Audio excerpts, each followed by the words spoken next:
Do you have questions when you receive a student's IEP at a glance or 504 at a glance?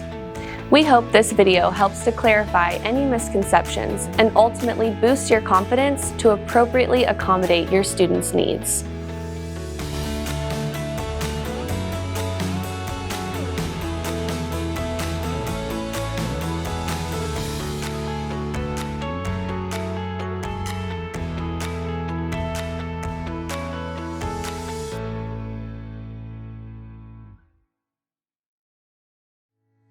The definition of an accommodation is allowing a student to complete the same tasks as their typical peers, but with some variation in time, format, setting, and/or presentation.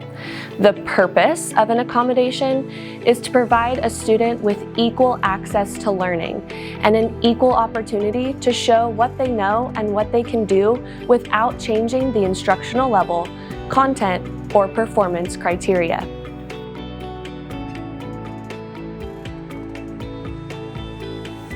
Remember, an IEP is a legally binding document.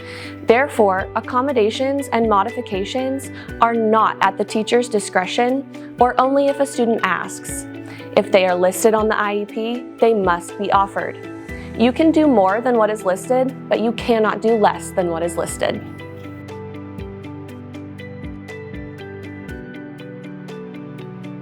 Here are some examples of accommodations that you might see on a 504 plan or an IEP.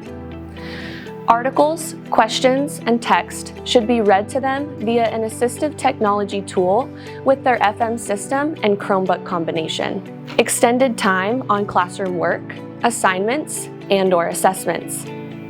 Frequent breaks. Preferential seating away from auditory distractions. Closed caption media like video, copies of notes, guided notes, or study guides, use of computer, calculator, word processor, or large print, shortening test length or making changes to a test, such as multiple choice versus fill in the blank, verbal responses, American Sign Language interpreters for students who are deaf, provide frequent feedback and frequent checks for understanding. Small group testing, which would be a 8 to 10 person maximum.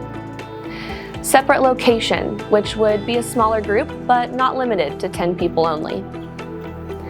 Word bank of choices for answers to test questions. Video supplements or audiobooks in place of reading text. Accept quality over quantity. For example, the student may need 5 multiple choice options reduced to 2 or 3 options. This could also be written as eliminate a distractor. You may ask the student to tell you about what they know about a concept opposed to writing a paragraph about it. If you do need a paragraph, they could use Google Docs and an assistive technology AT tool instead of paper and pencil. Allow a student the opportunity to increase the score of a failed test. Retaking a test doesn't ensure or help a student to learn material. Giving the student an opportunity to make test corrections with reasons why the answer was wrong, or to give the correct answer with text evidence is a great option. Also, use a test indicator to prepare for test retakes or corrections, such as making flashcards and using them to study, or creating a study log and logging the time they use to prepare for the retake or corrections. This is another way to ensure the student is looking back over information and learning what they may not have known.